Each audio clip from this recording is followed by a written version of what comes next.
Good morning, everybody on YouTube. This is Rick Thomas from Obsolete Video Services. Hey guys, I've been working on this Ampex 4900C. As I spoke yesterday in a video, we did have a problem. So we've been working all night on this. I worked quite a few hours last night and tonight, and today actually. Anyways, as I spoke, you have what's got an upper transformer, which is this one right here with my finger. See how that's the part that spins. And then your wires to your video playback board connect to this. The lower transformer creates the field that generates between these two transformers that connects to the playback board that plays the video, okay? All right. As I spoke in the video, the lower transformer was shorted out. There was no continuity whatsoever. So the transformer couldn't generate a signal so the playback board could pick it up and transfer it over to the other boards. So basically this lower transformer wasn't generating any signal to work with the upper transformer to create a field, which creates the signal for the upper playback board. It's a very interesting thing. I took one of these. I did have another one to take apart. Wanted to show you guys something. You have what's called a little ferrite disc, and that mounts right there. Then you have copper wire that goes in the center of that disc, okay? And then this little copper shimmy holds it all down. And then you have a little plate here that connects to, each wire connects to the little hub right here, okay?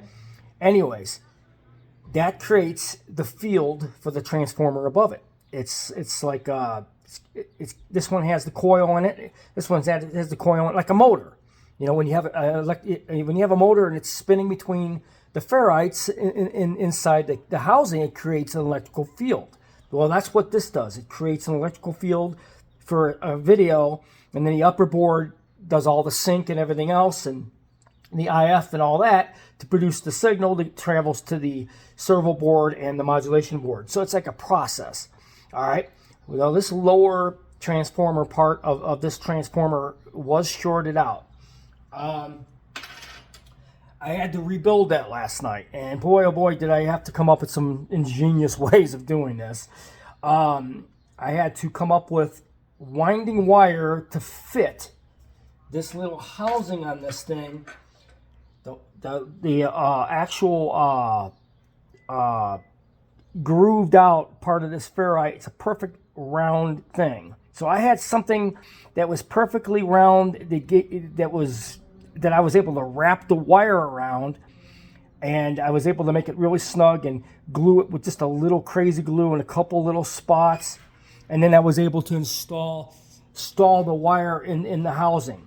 So what happens is when I wound the wire, I put it in place in the ferrite, and after I glued with crazy glue, just a dab on the wire, I was able to set it in the ferrite on the one I was fixing. And then, of course, you close it off with the copper piece. That's the flat piece that keeps the wire flat down in there and helps generate the current, all right, when it's spinning.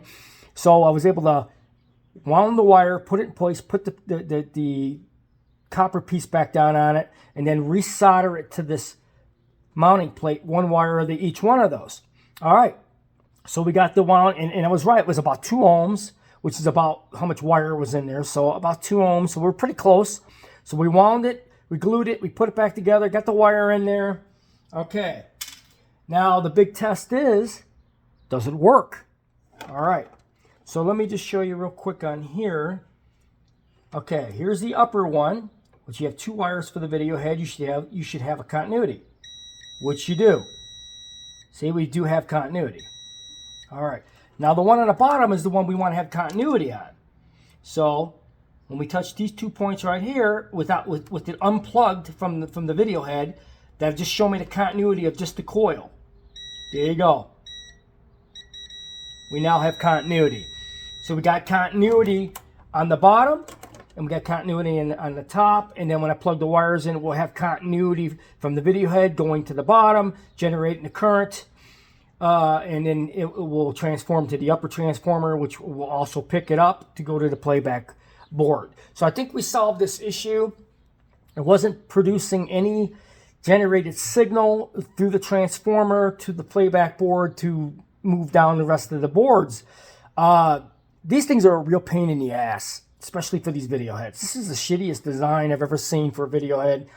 It's too bad I didn't come up with brushes on this, but anyways, I had to rebuild this transformer, which was a very big problem, and that's what...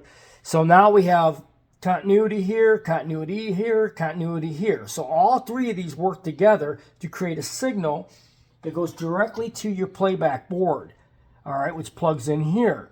And then it travels into here, into the major points on the wiring, which goes down to the rest of the video cards.